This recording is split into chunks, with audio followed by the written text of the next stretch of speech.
I'm here sitting behind my special desk at Rick's Place.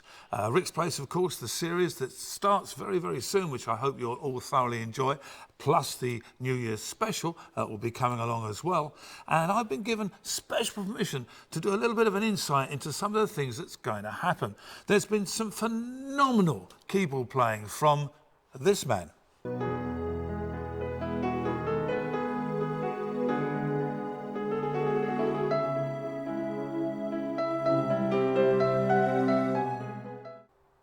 There's also been a great insight into some of the keyboards and things that I've owned, which people are always asking me about, such as the Mini Moog. And put his finger up to the guitarist. And it came courtesy of the wonderful Dr. Bob Moog, or Moog, depending on how you like to call him. He was a remarkable man who invented the Moog synthesizer, probably first heard very much by Walter Carlos, Clockwork Orange and things like that. And then there's me answering some of your questions, which I have to say are more often than not more interesting than the answers I give. Next question comes from Louis Bernier, who is a PGEO. That's a professor. Is that a professor of geography or a Philistine of geography? And he's an MSCSA PhD. In fact, there are more letters after his name than there are actually in his name. But it's a great question, Louis. Do you have a working baritone in your keyboard arsenal? Also, as many of you may know, my piece of music, Children of Chernobyl, that I wrote especially for Norman Wisdom originally, for the work that he did in Chernobyl for the children there. We've got a collaboration with the wonderful charity over in Chernobyl who've given us access to some very special footage which we've been able to use for the piece, Children of Chernobyl.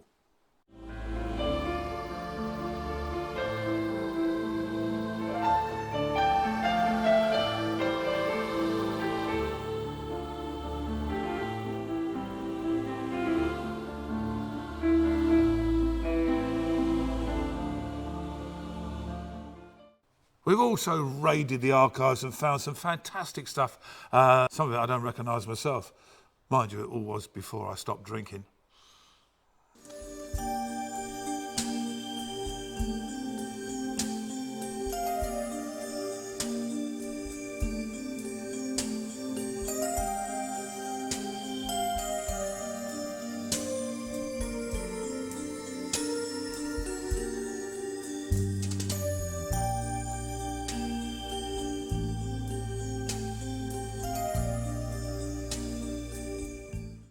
So there you have it. If you fancy watching Rick's Place, all of the 6 programmes, plus the special, then just subscribe away and hope you thoroughly enjoy it.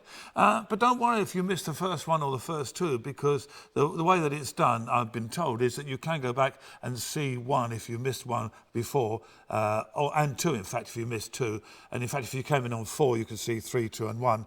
And in fact, you can see them in any order you like. As you could probably gather, I'm not very technically minded, but I hope you enjoy it. I thoroughly did.